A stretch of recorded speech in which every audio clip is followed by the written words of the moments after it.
Back home for the weekend. Wanted to shoot a quick impromptu video for the new tires that I got installed here last week, and I have not done an update on these yet. So let me kind of walk around the car here, see if I can get the best lighting. Looks like it's probably from this side. So anyway, updated you guys last week-ish on the new wheels. I replaced my Method MR502s with the Black Rhino Boxers, which are basically the same specs, but they're a little bit lighter. Same cast material, same aluminum, all that jazz. Again, just a little lighter. So the load rating on the wheels is not as high, but it doesn't really matter in this case because I'm not really rally racing. So I think the wheels as a whole are going to be solid, and I wrapped them in a set of BFG K02s, and they are 235, 75, 15. So let me show you here. So as you can tell there, they are a light truck tire, so they're different than my previous wheels, which were a P-metric or passenger tire. So they're all around a little heavier than the previous tires, and but with the reduction in the wheel weight, the wheels weigh about 3.4 pounds less. I'm only gaining a couple pounds in comparison to the previous setup. As far as rubbing goes, and that's kind of the main reason I wanted to do this video here, I am planning on lifting this with a 2-inch lift. I would not have installed these tires if I wasn't planning on doing a lift.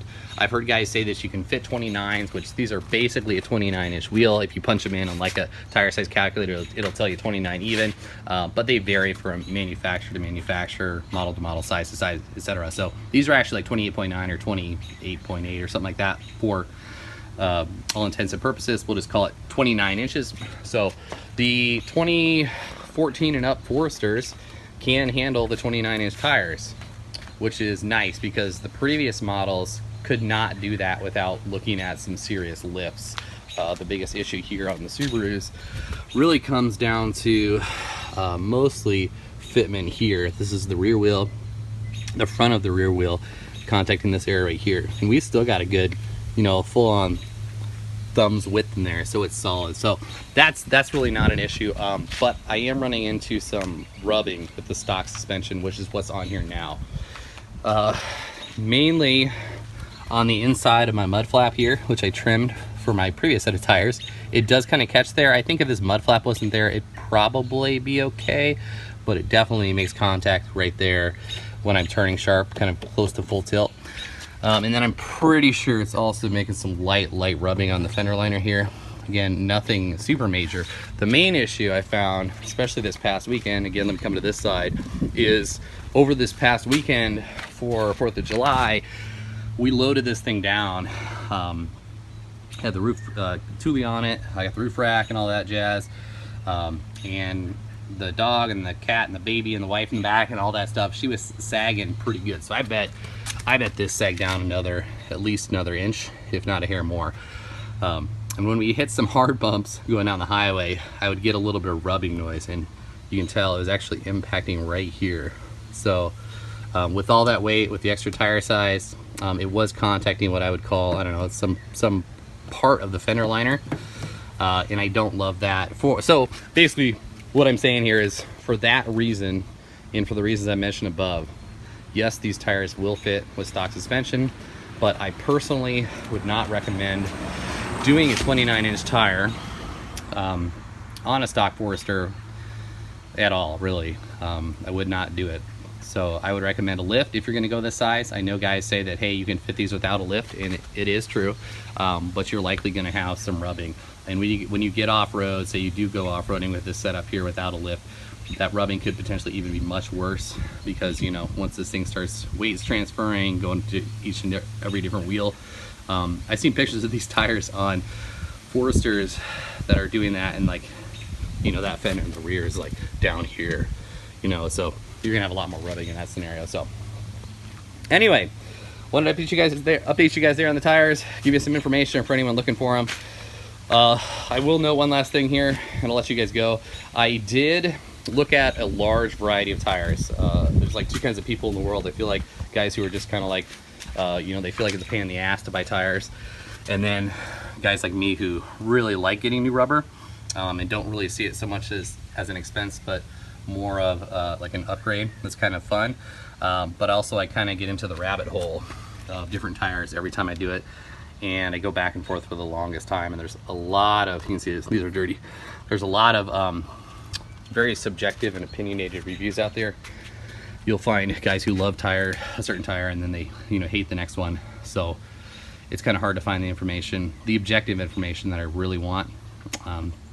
Looked at the Grabber AT2s, looked at the AT3s from Cooper, looked at the Falcon Wild Peaks. I looked at the Duratrack, the Wrangler Duratracks. And I don't want to get into a whole tire selection video right now. Maybe I'll do that later. I ended up going with these. I narrowed it down to the Goodyear Wrangler Duratracks or the K02s. They are two of the more expensive tires.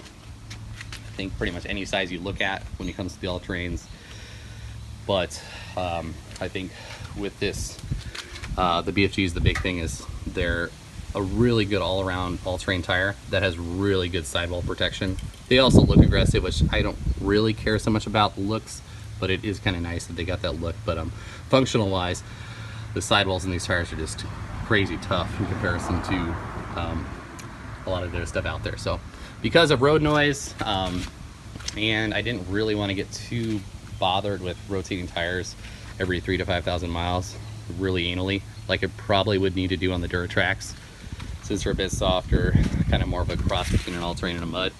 That was one of the big determining factors for me and why I went with the K02s. So anyway, that's about that. If you guys got any questions, give me a holler. The lift for this thing, which I'm just gonna say right now, I'm not gonna ruin it. I will say, I think I've made a couple notes in a couple other videos. It will be on probably by the end of July, early August. It's going to be a 2-inch lift. It is a spacer spring combo. I think I've already mentioned that Anderson Design Fabrication is building me a 1.75-inch custom spacer lift with the 2-inch multi-link spacers for the rear to keep the alignment right. And then I'm putting King standard springs on this, which are an OEM replacement spring, but they give you about, Primitive says, between 1/4 and 1/2 an inch of height. So we're gonna be around 2 inches, which is all done. So anyway, that's it. If you guys got any questions, give me a holler.